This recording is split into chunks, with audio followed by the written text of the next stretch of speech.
Hello students, this is Dhanasri Zaugle. Welcome back to my channel Ganga Education.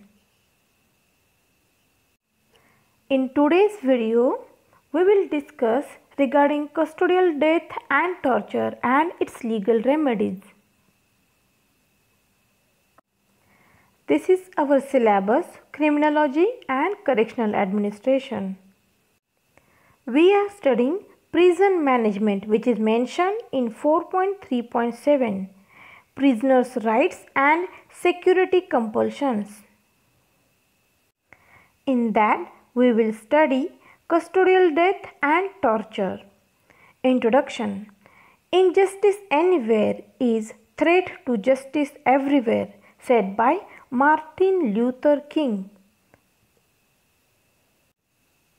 The practice of torture has been widespread and predominant in India since the time immemorial, unchallenged and unopposed. It has become a normal and legitimate practice all over. In the name of investigating crime or extracting confessions and punishing individuals by law enforcement agency, torture is inflicted not upon the accused but also on a bona fide petitioner, complainants or informants, amount to cruel, inhuman and degrading treatment grossly derogatory to the dignity of human being. The practice of custodial torture becomes threat to justice. In India, from ancient time, the practice of custodial torture is there.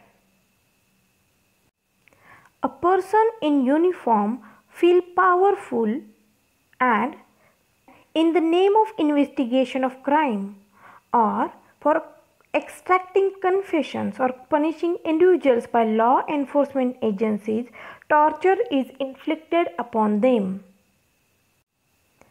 Prisoners are victims of such torture and inhuman activities. First of all, we will see the definition of custodial torture. The World Medical Association, in its Tokyo Declaration 1975, defines torture: the deliberate, systematic or wanton infliction of physical or mental suffering by one or more persons acting alone or on the orders of any authority to force another person to yield information, to make a confession or for any other reason. As per this definition, custodial torture means a torture which is done deliberately and in systematic manner while inflicting physical or mental suffering by one or more persons acting alone or through order of any authority for extracting any confessions or for any other reason. Nature and extent of torture by police. Custodial torture is naked violation of human dignity and degradation which destroys to a very large extent the individual's personality. It has become a common phenomenon and a routine police practice of interrogation these days. The major types of torture by police. Police has to maintain peace and order in the society, but they feel powerful person without any restrictions. That's why they commit the offense of torture. The arrested person, under trial prisoners and sentenced prisoners are ill-treated in police custody. The prominent form of police torture are use of third-degree method to get confession, custodial death, fake encounters, custodial rape and sexual harassment of women prisoner, indiscriminate police firing, etc. It is duty of the police to maintain peace and order in the society. But they feel powerful in uniforms without any restrictions.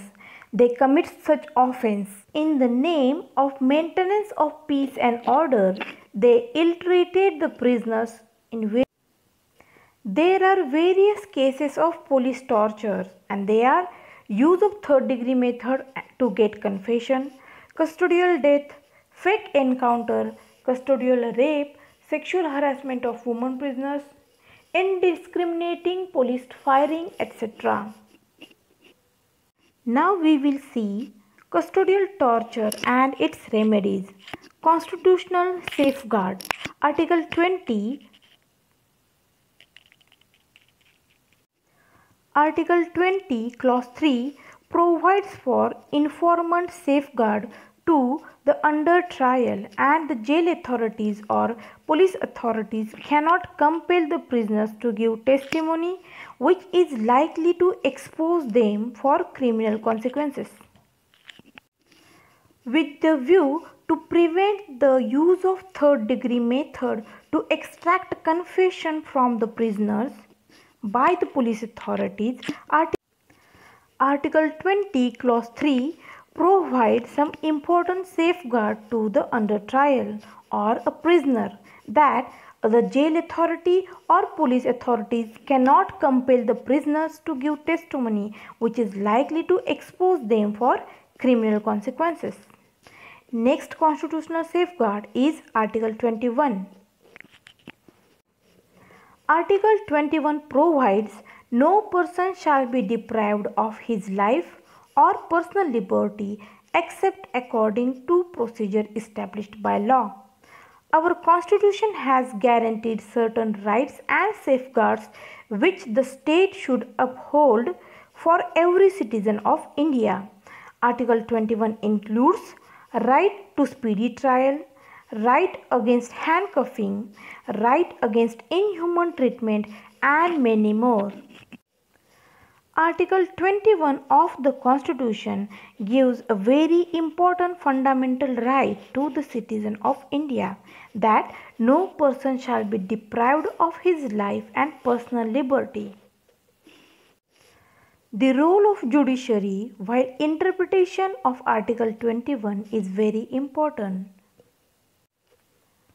There are various judgments of Honorable Supreme Court regarding Article 21, which includes all the rights like right of speedy trial, right against handcuffing, rights against inhuman treatment, right against double jeopardy, right to free legal aid, etc.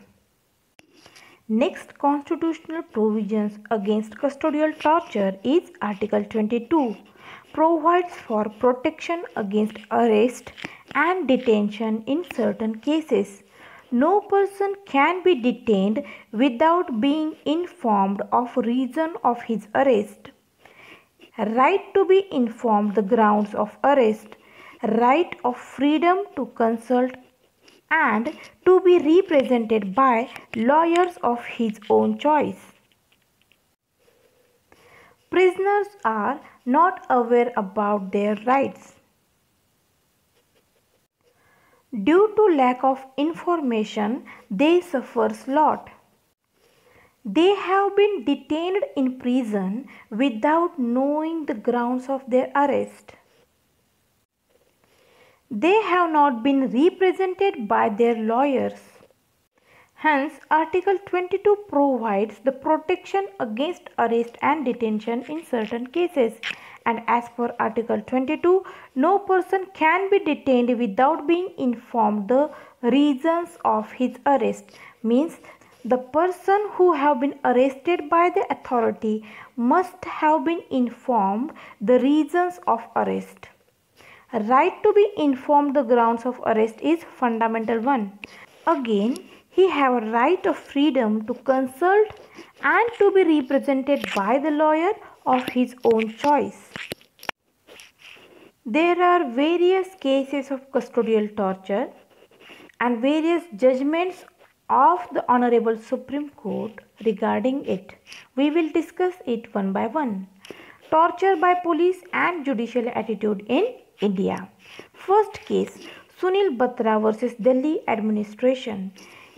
This is the clear case of prohibition against torture.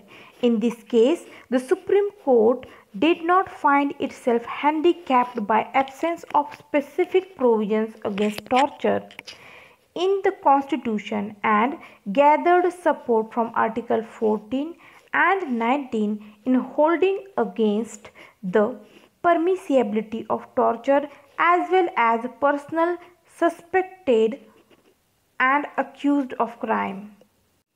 Next important case is Nandini Satpathy versus P.L. Dani.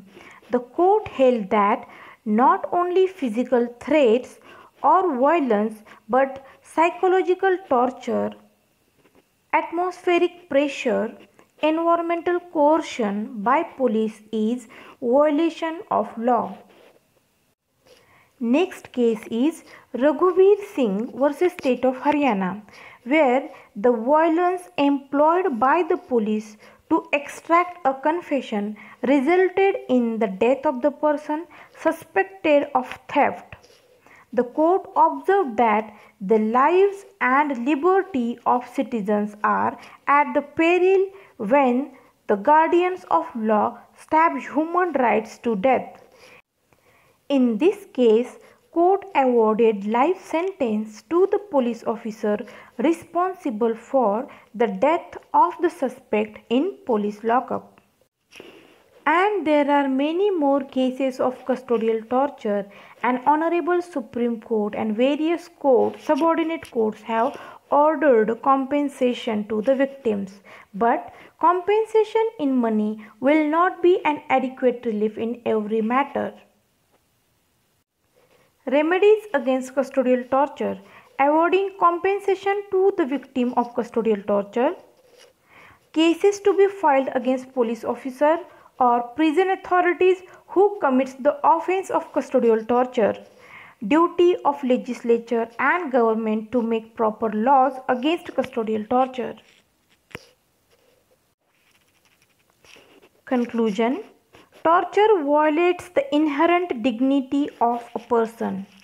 It not only humiliates the victim but reduced him to a subhuman level. There are numbers of provisions in Constitution of India and also in other laws, but unfortunately most of the provisions have remained paper tigers without teeth. So it is therefore for the government and the legislature to give a serious thought to the recommendation of law commissions and National Human Rights Commission and bring about appropriate change in the law, both to curb custodial crimes and also to ensure that guilty be punished. That's it for today's video. I hope this information will be helpful to you. In next lecture, I will be back with more interesting topics regarding law.